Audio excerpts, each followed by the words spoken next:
Do you think your mental health is better now? I guess, bro, but I don't know, like I'm trying to find that point कि किस point पे वो better हुई है, you know? Is it like I'll tell you when my mental health became better. My mental health became better when I allowed myself to spend 5,000 rupees a month. Can we go chronologically? Yeah. Mental health specific. हाँ. School से शुरू करते हैं. हाँ. Where was your mental health? But I was very happy in school because I was with my friends. No insecurities? I had insecurities, but that didn't matter because I was just very happy with my friends, with the boys, और वो judge नहीं करते थे, right? Okay. तो इतना नहीं, तो insecurity तो हमेशा रहती है, वो अभी भी अलग-अलग से उसमें आ जाती है, but वो crippling नहीं थी कभी भी. Crippling नहीं थी. So I was very happy with them, but of course I was not satisfied.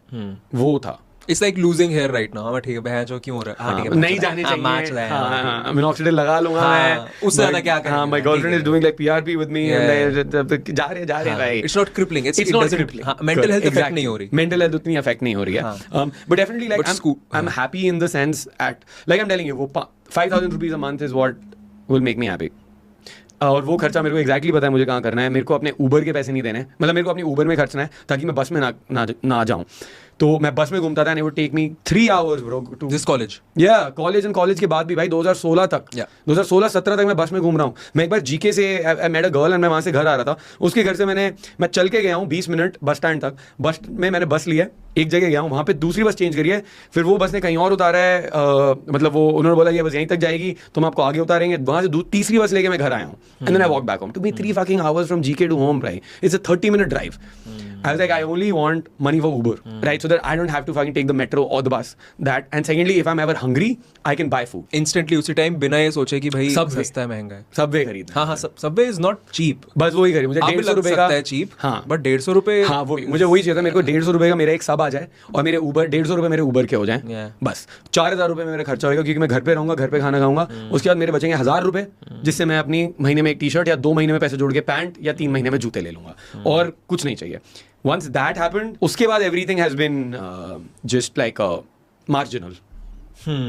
उसके बाद मेन खुशी उसी में थी कि भाई हाँ ना मेरा ट्रैवल में टाइम वेस्ट हो, बस ना मेरा ये सोचने में टाइम वेस्ट हो कि भैंचो मैं यहाँ खा सकता हूँ या नहीं खा सकता, या मैं भूखा रहूँ. मैं हाँ भूखा रहना पड़ेगा. But again I'm saying this, you know, अगर ऐसा होता कि I was still earning 5,000 rupees today, I think we would have had a problem, of course, कि मैं 5,000 रुपए महीने के ले रहा हूँ. मतलब because उस टाइम पे I feel like that's enough, that's what I need. But now I have a lot of other things also, right? जो मैं कर रहा हूँ. So me living back with my parents, वहीं पे रह रहा हूँ, वही सारी चीजें कर रहा हूँ, and not progressing, not being rich, it would definitely have problems. But I'm someone who's gone for like 3 Vipassanas, bhai. So I can live in like one single room.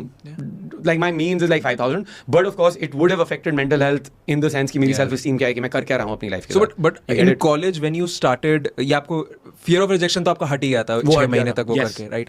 उसके बाद how were like फिर उसके बाद तो study बन गया, मतलब कि भाई बनियान में भी लड़कियां आसपास. हाँ तो बहुत खुशी वाली मेंटल हेल्थ रही होगी. Yeah, bro, उस टाइम पे तो I was like on a zone. और उस टाइम पे ना मेरी self esteem was linked to how many girls I was hooking up with. It's clearly linked to that. कितनी लड़कियों के नंबर है, कितनी से बातें चल रही, how many of them want to hook up with me. But जो नहीं भी करना चाहती थी उसे सेल्फ एस्टीम हिट नहीं हो रही. कभी नहीं हुई भाई, because we're only looking at how many are coming in. जो जा रही है जाने दो बस वो. लेकिन भाई हार्ट ब्रेक तो होता ही था because abandonment trauma. तो अगर मैं हुकअप भी कर रहा हूँ, अगली बार वो कह रही है नहीं मुझे नहीं करना, तो ऐसे लगता है फक यार ये जा क्यों रही है भाई. तो वो बुरा फिर भी लगता था. You think it was unstable because of that? Yeah, 100% भाई. Operating from pure childhood trauma भाई. And but वो ड्राइव था तो वो मास्क हो जाता था. But 2017-18 में I was seeing this one girl and then there was this other girl. Both the girls were amazing भाई. बट मैं उनको कमिट नहीं कर रहा हूँ, मैं ब्रेकअप कर रहा हूँ, going to the second one who's as amazing. फिर ब्रेकअप कर रहा हूँ, तीसरी के बाद जा रहा हूँ. जब भी ब्रेकअप कर रहा हूँ I am having a heartbreak and I feel like shit भाई. मतलब मैं I'm going crazy. So I'm like, yaar, why the fuck am I doing this? मैं क्यों कर रहा हूँ? Why don't I fucking stick with just one girl? Yeah. And I read another book at that point in time. I told you कि नील straws को याद रखेंगे आगे काम आएगा. He's changed my life. Yeah. He wrote another book, The Truth. Right. So The Truth by Neil Strauss. In that book, he talks about the uncomfortable truth about relationships. The book starts with him at that stage where he can get any girl. He's become a pickup coach as well. He's retired as well. And I'm at that point, I can get any girl and I'm a pickup coach. And then he's like, I'm still not happy. मेरी life में problems हैं.